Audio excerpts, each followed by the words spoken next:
Good afternoon students. आज हम हिंदी का पाठ 11 करेंगे। अब्राहम लिंकन के बारे में चैप्टर है। महापुरुष किसी एक राष्ट्र अथवा जाति के नहीं होते, वे संपूर्ण धरती के होते हैं। संपूर्ण धरती उनका जीवन संपूर्ण मानव जाति के लिए होता है।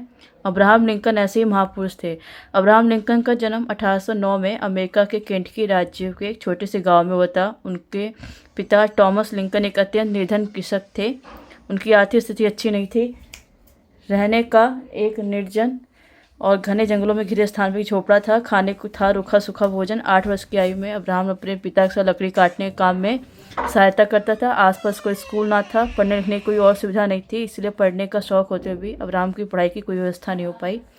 9 वर्ष की अल्पायु में ही अब्राहम से माता का स्नेह छिन गया। पिता ने दूसरा विवाह कर लिया। माता के स्वभाव के विपरीत अब्राहम को अपनी इस नई माँ से अपनी माँ के समान स्नेह, ममता एवं दुलार मिला। सौतेली माँ ने अब्राहम को पढ़ाई के लिए प्रेरित किया और इस कार्य में स्वयं भी सहायता दी।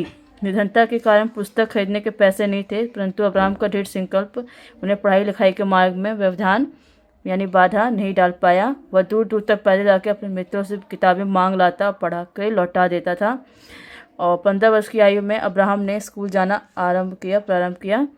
एक बार उन्होंने एक पुस्तक पढ़ी जिसमें अमेरिका के राष्ट्रपति जॉर्ज वॉशिंगटन की जीवनी थी। इस पुस्तक में तब प्रभावित किया, मन ही मन निश्चय कर लिया कि वे भी एक न एक दिन अमेरिका के राष्ट्रपति अवश्य बनेंगे। जीवन उपार्जन के लिए लिंकन को कठोर परिश्रम करना पड़ता था। वो कठोर परिश्रम करके अपने पिताजी की सहायता किया करते थे। लिंकन का शरीर अत्यंत हिष्ट-पुष्ट था। वो अकेला ही 3 व्यक्तियों के बराबर काम करता था। धीरे धीरे वो एक अच्छा वक्ता बन गया। एक बार अब्राहम ने दक्षिण के राज्यों में दासों का खेतों पर काम करते देखा। वह न्यू ऑरलाइंस नगर भी गया। वहाँ भी जहाँ दासों का क्रय विक्रय होता था, मनुष्यों को पशुओं की भांति नीलाम होते देखकर उनके हृदय को बहुत आघात पहुंचा। उन्होंने उसी दिन निश्चय कर लिया, चाहे कुछ भी हो, एक दिन इस अमानवीय और क्रूर प्रथा को समाप्त करके रहूँगा। पढ़ाई लिखाई चलती रही। लिंकन एक वकील बन गए। वकालत के काम में उन्हें बहुत प्रसिद्धि दिलाई, क्योंकि ये बहुत ईमानदारी से मुकदमे लड़ते थे तथा झूठे मुकदमे नहीं लेते थे। धीरे धीरे उन्होंने राजनीतिक गतिविधियों में भाग लेना प्रारंभ किया और राज्य विधानसभा के चुनाव में खड़े हुए पर हार गए। इन्होंने हिम्मत नहीं हारी और दूसरी बार में विधानसभा सदस्य चुन ले गए। उन्हीं दिनों अमेरिका में दास प्रथा को लेकर तीव्र मतभेद पैदा हो गए थे। लिंकन ने रिपब्लिकन पार्टी की ओर से दास प्रथा के विरोध में अपने विचार रखे, जिनसे जनता बहुत प्रभावित हुई। सन 1860 में अमेरिका के राष्ट्रपति का चुनाव हुआ। रिपब्लिकन पार्टी ने इन्हें राष्ट्रपति के लिए अपना उम्मीदवार बनाया। लिंकन विजयी हुए। इस चुनाव में एक निर्धन किसान का बेटा अमेरिका का राष्ट्रपति बना।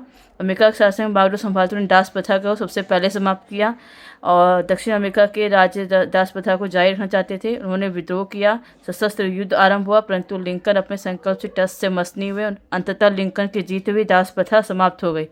लिंकन अपनी योग्यता, दृढ़ संकल्प और साहस और अन्य विशेषताओं के कारण दोबारा अमेरिका के राष्ट्रपति बने। 14 अप्रैल 1885 को लिंकन अपनी पत्नी के साथ नाट्यशाला में नाटक देख रहे थे, तभी विकलस बूथ नामक एक व्यक्ति ने गोली मारकर इनकी हत्या कर दी। लिंकन की मृत्यु से अमेरिका नहीं समूचा विश्व शोक में डूब गया। लिंकन ने दास प्रथा का उन्मूलन करके स्वयं को अमर कर लिया था। हमारे देश में जो सम्मान राष्ट्रपति महात्मा गांधी को दिया जाता है, अमेरिका में वही लिंकन को प्राप्त है। ठीक, चैप्टर रीडिंग हो गया और ये वर्ड मीनिंग आज कॉपी में नोट कर लेना। क्वेश्चन आंसर कल करेंगे। बुक फिल कर लीजिए। पहला वाला नहीं करना, दूसरा देखिए। तीव्र का मंत्र, वक्ता का श्रोता, हार का जीत, सशस्त्र का निशस्त्र, क्रूर का दयालु, युद्ध का शांति। ये नहीं करना। उसके बाद ये देखिए, स उपसर्ग से 3 शब्द बनाने। स प्लस बल सबल, स प्लस फल सफल, स प्लस रस सरस। लिख का आई प्रत्यय से आई प्रत्यय पीछे लगाया जाता है। लिख प्लस आई लिखाई, चढ़ प्लस आई चढ़ाई, लड़ प्लस आई लड़ाई। 2 अर्थ बताइए। भाग को क्या बोलते हैं? हिस्सा और बंटवारा। कर को बोलते हैं हाथ और टैक्स। पद को बोलते हैं पैर और पदवी। हार को बोलते हैं माला और हारना। पर को बोलते हैं पंख और लेकिन। मांग को बोलते हैं मांगना और आवश्यकता। ठीक, इसे कट कर देना। यहाँ तक आपका हो गया। क्वेश्चन आंसर कल करेंगे हम।